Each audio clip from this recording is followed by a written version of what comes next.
You have been looking for them your whole life. The one who will finally understand you. The other half, who completes you. The person who fits the space inside you that nothing else has ever filled. We build our love songs, our films, our deepest hopes around this single idea that somewhere out there is our missing half. And when we find them, we'll be whole. And when we think we found them, the feeling is overwhelming. A recognition so total, it feels like destiny, like we've known them forever. Carl Jung understood that feeling better than almost anyone, and what he discovered about it is both stranger and more freeing than the fairy tale. He gave the missing half a name, the Anima and the Animus, because to Jung, the other half you have been searching for in other people was never actually out there. It is a living image you carry inside yourself, your own hidden opposite. By the end of this, you'll understand what that inner opposite is, why you keep projecting it onto the people you fall for, and how reclaiming it changes both your love and your wholeness. Stay with me. Let's begin with the longing itself, because it is nearly universal and it runs deeper than romance. Underneath the search for a partner is an older, stranger feeling. The sense that you are somehow unfinished, that there is a part of you missing, and that another person might be the one to restore it. We call it looking for love, but it often feels more like looking for a piece of ourselves we can't quite reach. Think of Leo, who moved from relationship to relationship carrying the same quiet certainty that the next one, the right one, would finally make him feel whole. Each began with that electric sense of recognition. This is her, this is the one. And each slowly dimmed as the real person failed to match the something he was really searching for.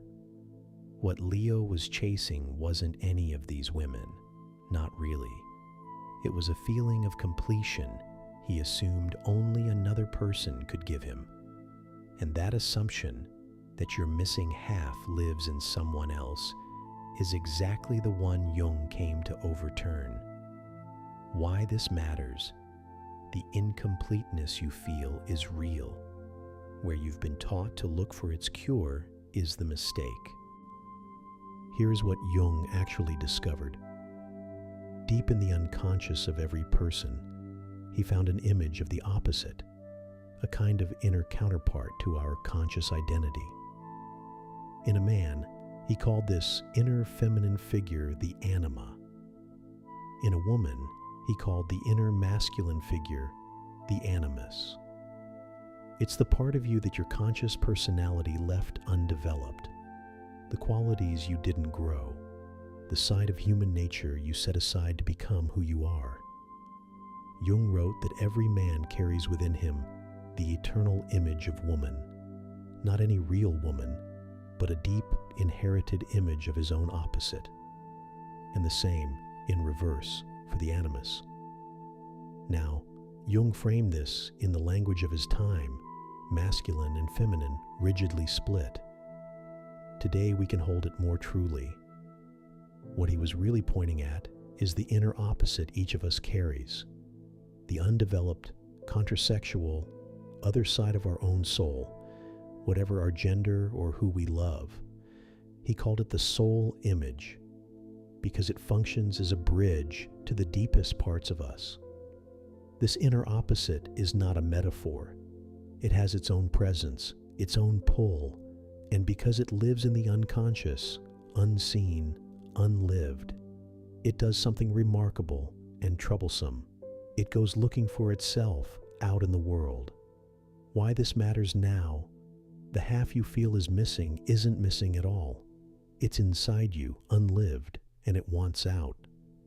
Where does it come from? Partly from how you were shaped. Every childhood rewards some qualities and discourages others. Be strong, not soft. Be sweet, not fierce. And the discouraged half doesn't die. It sinks into the unconscious and becomes exactly this inner figure, the keeper of everything you were and weren't allowed to be. This is where the soul image shapes your entire love life. Because the anima or animus lives in the unconscious, you don't experience it directly. You experience it projected, cast outward onto other people. When you meet someone who fits the outline of your inner image closely enough, the projection snaps into place. Your own soul image settles over them, and they light up with a significance no ordinary person could possess. That overwhelming recognition, "I feel like I've known you forever," is real, but its true source is not the stranger in front of you. You are recognizing your own inner opposite at last, shining back at you from another face. You fall in love with your own soul image, wearing someone else's skin. If this is putting words to something you've lived, take a second to subscribe. There's a new piece of the inner life here each week. Now, the difficult part, because a projection cannot hold forever. Sooner or later, the real person does something the image would never do, and the soul image slips, and the magic fades, and we feel betrayed. "You've changed," we say. But they didn't change. We simply stopped seeing our projection and started for the first time seeing them.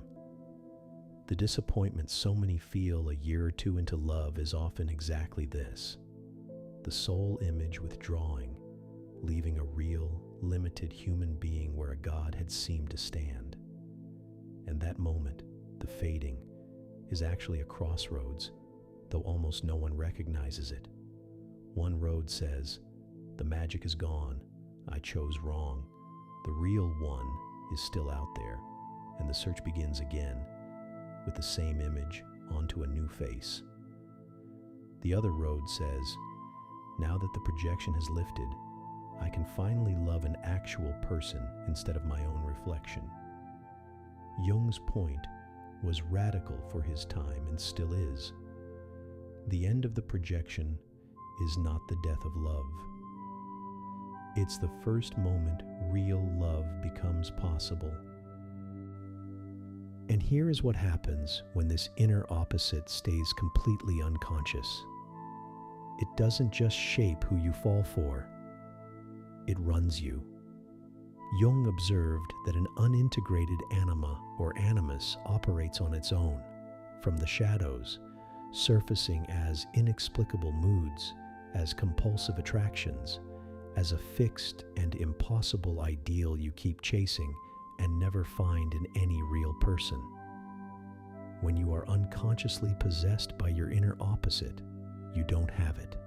It has you. This was Leo's real predicament. He wasn't choosing badly. He was possessed by an image, an inner figure so vivid and so unlived that no actual human could ever embody it for long. He kept meeting real women and measuring them against a ghost, and the ghost always won, and so he was always, ultimately, alone. This is the hidden cost of the unlived opposite. Until you know it's there, you will keep handing your wholeness to other people to carry, and keep being quietly furious at them when they inevitably drop it. The inner opposite, ignored, doesn't disappear. It rules from the dark and calls itself love. And possession doesn't only strike in romance. Jung described how the neglected inner opposite seizes the personality in ordinary moments. The composed, rational person suddenly swamped by moody, touchy sentiment that feels alien to them. The warm, accommodating person abruptly gripped by harsh, absolute opinions that argue like a stranger using their mouth. In Jung's language, the man is in the grip of his anima, the woman possessed by the animus. but strip the old labels, and the pattern is universal. Whatever you exile runs you precisely when your guard is down. The mood that isn't quite yours, the voice that doesn't sound like you. That is the unlived half demanding badly to be lived. Why this matters: if you keep chasing an ideal that no real person ever matches, you may not be meeting the wrong people. You may be projecting a self you haven't yet met. So what is the way out and the way to wholeness? Jung's answer is one of his most beautiful ideas. The task is not to find your other half in another person. It is to marry the two halves within yourself. The undeveloped opposite you keep projecting. The tenderness, the strength, the feeling, the focus, the parts of the human whole you left unlived. Those are yours to grow. The point of the anima or animus is not to be found outside. It is to be integrated inside, to become yourself more whole, to develop the side of you that you've spent years hoping someone else would supply. Jung saw this inner union, the conscious self and its opposite coming together, as central to becoming a complete person. It's why so much ancient imagery, the alchemical wedding, the union of sun and moon, circles this same idea. The marriage that matters most happens inside a single soul. Jung took those old symbols seriously, precisely because they mapped what he saw in his patients. Wholeness arrives not by finding the other, but by uniting with it within. And here is the paradox that changes everything. The more you integrate your own inner opposite, the less you need another person to be it for you. You stop demanding that a partner be your missing half, and only then can you finally see them, not as a screen for your projection, but as a real, whole, separate person. Real love, Jung understood, begins exactly where the projection ends, when two people, each carrying their own wholeness, meet as they actually are. Leo's turn came, in the end, not through another relationship, but through the loneliness between them. Forced to sit with the ache instead of chasing its next cure, he began to ask what the ghost he kept pursuing was actually made of, and found, uncomfortably, that her qualities were a portrait of everything he'd never let himself be. Emotionally open, unhurried, alive to beauty, soft where he had armored. The image wasn't a woman to find, it was a self to grow. And as he grew it, clumsily over years, something unexpected happened. The desperate edge of his searching faded. He hadn't found the one. He had stopped needing the one to be findable. What remained was something quieter and far more workable, the capacity to meet a real person as a fuller person himself. How do you begin to reclaim the opposite you've been projecting? It starts with a simple, revealing question. Notice who fascinates you, who you idealize, who you can't stop thinking about. What qualities in others seem almost magical to you? Because whatever mesmerizes you most in another person is very often a portrait of your own unlived opposite, showing you exactly which part of yourself is waiting to be developed. The projection is a map back to what's missing in you. Then, begin to grow that quality yourself. If you're forever drawn to people with a boldness you lack, your boldness is asking to be lived. If it's a depth of feeling you admire from a distance, that feeling is yours to develop. Jung went further and taught a kind of inner dialogue, meeting the anima or animus directly in the imagination, letting that inner figure speak, treating it as a real part of the psyche to be known rather than a fantasy to be chased. The work is lifelong, but its direction is simple. Stop outsourcing your missing half. Reclaim it. Become the wholeness you've been searching the world to find, and then meet others, at last, from that fullness instead of from that hunger. In daily life, the work is almost embarrassingly concrete. The armored one lets themselves be moved by music, says the tender thing out loud, stays in the feeling 10 seconds longer than comfortable. The endlessly yielding one states a clear opinion and lets it stand, holds a boundary without apology, finishes the thought instead of softening it. None of it is dramatic. All of it is the inner marriage happening in real time, the unlived half being given, at last, small, honest pieces of your actual life. And be patient with the strangeness of it. Growing your opposite feels at first like being a beginner at your own soul, awkward, unnatural, exposed. That awkwardness is not a sign you're doing it wrong. It's the feeling of a half of you standing up, stiff from decades of sitting still. Here is the question to sit with tonight. Think of the person who has most captivated you, the one who seemed to hold something you couldn't name. What if that quality was never really theirs? What if it was a piece of your own soul, showing you where you're meant to grow? Tell me in the comments. I read everyone.